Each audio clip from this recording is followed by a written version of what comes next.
Hello, আসসালামু আলাইকুম। কেমন আছেন সবাই? আশা করছি আমিও ভালো আছি এবং আপনারা অনেক অনেক ভালো আছেন। সো রিসেন্টলি আজকে নিয়ে আসছি আমার জীবনের বেস্ট এবং একটি গল্প, ঠিক আছে? তো গল্পটা আমার রিয়েলভাবে বলবো, ঠিক আছে? সো সবাই এনজয় করে দেখবেন।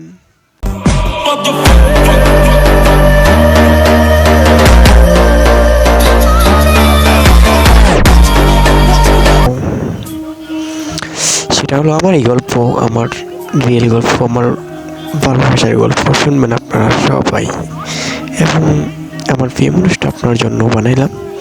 শুনবেন আপনি মন দিয়ে, ঠিক আছে?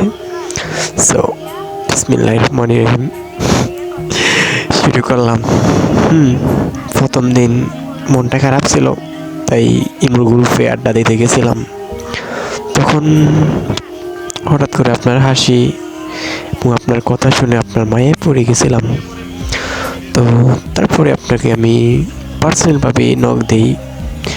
তার মানে আপনি হয়তো ভাবছেন অন্য কিছু, কিন্তু আমার মনে তো আপনাকে এই কণ্ঠ শুনে ভালোবেসে ফেলছিলাম এবং আপনাকে পছন্দ করে ফেলছিলাম। আমি আপনার ফেস দেখিনি আপনাকে কখনো, কিন্তু আপনার কণ্ঠের মায়ায় পড়ে গেছি আমি। হ্যাঁ, ভালোবেসে ফেলছি, কিন্তু বলতে পারি রে। তো আস্তে আস্তে অনেক দিন কথা হতে চলতেছে, দিন দিন কথা হয়, প্রতিদিন রাতে কথা হয় অথবা সন্ধ্যার সময় কথা হয়, 1 ঘন্টা 10 মিনিট প্রতিদিন কথা হয় এরকম। তো আমার মন চায় বলতে, কিন্তু আমি বলতে পারি না, যদি কথা বলা বন্ধ করে দেয়, তাই ভয়ে ভয়ে বলতে পারি না। সো তাকে একদিন একটা কথা বলে আপনাকে একটা গিফট করব। পৃথিবীতে তুমি করে বলি, আবার আপনি করে বলি, আমি আসলে এরকম জানি না। তো তারপরে বলে আপনাকে একটা গিফট দিব, সেটা সময় হলে পাবেন। আচ্ছা, বললে সে বলতেছে কি গিফট? তো আমি বললাম হ্যাঁ, সেটা সময় হলে পাবেন। তো সে বলে আচ্ছা ঠিক আছে, দেখা যাক। পরে আমার মনে তো শুধু একটাই, একে ভালোবাসবো, সেটা আমি প্রপোজ করবো, ঠিক আছে? শুধু এটাই।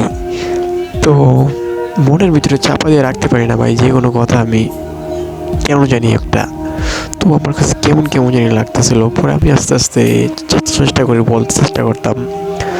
তো একদিন হঠাৎ করে বলি, মানে এমনি বলতেছি আমি এরকম আমার বউকে অনেক কিছু করবো, মানে বউয়ের পাগল হব। তারপরে মানে আমার সব কিছু বললাম, যে আমি কেমন মানুষটা, সব কিছু খুলে বললাম তাকে। তো তারপরে সে বলল দেখা যাবে, বিয়ের পরে সবাই বদলে যায়। আমি বললাম দেখো তুমি বান্ধবী, সে আমাকে বান্ধবী বলে চিনে, আমিও বান্ধবী বলে চিনি, ঠিক আছে? প্রথম প্রথম আর কি, এখন আমার মনে তো আমি তাকে ভালোবাসি, ঠিক আছে? সেভাবে আমি তাকে বন্ধু ভাবতেছি, জানি না তার মনে কি। তো আমার মনে শুধু একটাই, সে আমাকে, আমি তাকে ভালোবাসি। তো তারপরে তো কথাগুলো উদ্দেশ্য তাকে করে বলা। তারপরে আর রিসেন্টলি হঠাৎ করে আর পারতেছি না, মানে কথাগুলা মুখের ভিতরে বন্দি করে রাখতে।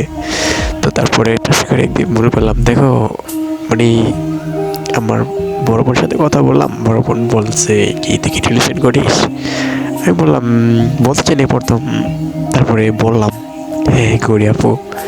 তো পরে আমি আবার আপুর বললাম, দেখো আপু, কাউরে বইলো না, ঠিক আছে?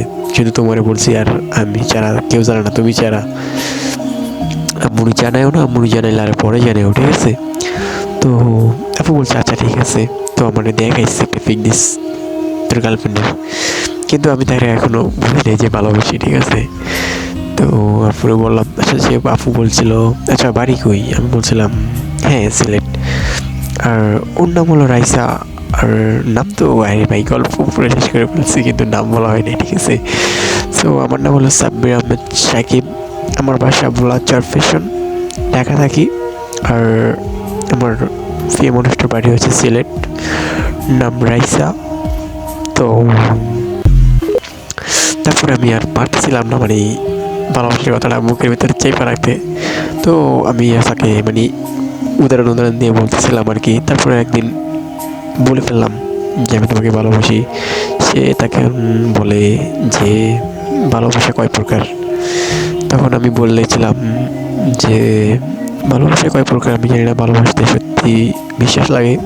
তারপর আরও বিভিন্ন কথা যেগুলো আপনারা জানেন আর কি, জানি না। তো তারপরে অনেক কষ্ট করে আসলে তখন যখন কথা বলছিলাম চোখে পানি চলে আসছিলো চোখের কোণে। আর কেমন জানি না কি আমাকে ইচ্ছা করতেছে নাকি ভালোবাসতেছে জানি না। তো তারপরে চোখের কোণে পানি, তার ভিতরে হঠাৎ করে কারেন্ট চলে গেল, পাশের মার্কেটে আগুন লাগছিল, ঠিক আছে। তো নিজে চলে গেলাম 10-15 মিনিট পরে আগুন টাগুন নিয়ে পেলো সবাই পানি টানি দিয়ে। তারপরে আসলাম, কারেন্ট আসলো। তারপরে আবার কল দিয়ে তার সাথে কথা বললাম। তো ফুটে ফেলছি বলতে জানি না, কিন্তু তার আমি রিয়েলিটি ভালোবাসছি। আর আমার জীবনে ফার্স্ট এবং লাস্ট হতে পারে এটা ভালোবাসা, আর এটা আমার রিয়েল ভালোবাসা। কেউ বিশ্বাস করলে করে, না করলে নেই, করার কিছু নেই। আর যারা খেয়ে বসেছেন দূরত্ব বজায় রাখুন, আপনাদের ভাইয়া এখন না বলুন, ঠিক আছে। So hello geese, bye bye, tata. পূর্ণতা পাবো কবে জানি না, দোয়া করবেন সবাই। আর অবশ্যই ভাইয়ের জন্য একটু দোয়া করেন, কারণ কখনো ভালোবাসতে পারি না কাউকে। আর আমার জীবনে ইচ্ছে ছিল একটা, যদি কাউকে ভালোবাসি তার জীবন দিয়ে ভালোবাসবো, তার জন্য সব কিছু করবো, তারা ছাড়া কিছু বলবো না, অন্য মেয়ে দিয়ে তাকাবো না। আর সে শাসন করবে তার নিজের মানুষ মনে করে, এটা ভেবেই। জানি না সে শাসন করবে কিনা, জানি না তার মনে সে ভালোবাসা পাবো কিনা, কিন্তু আমি আশায় থাকবো তাকে অপূর্ব ভালোবাসার। আর সবাই এটা মনে রাখবেন যে আমি ওকে ভালোবাসি আর ওকে নিয়ে বাঁচবো।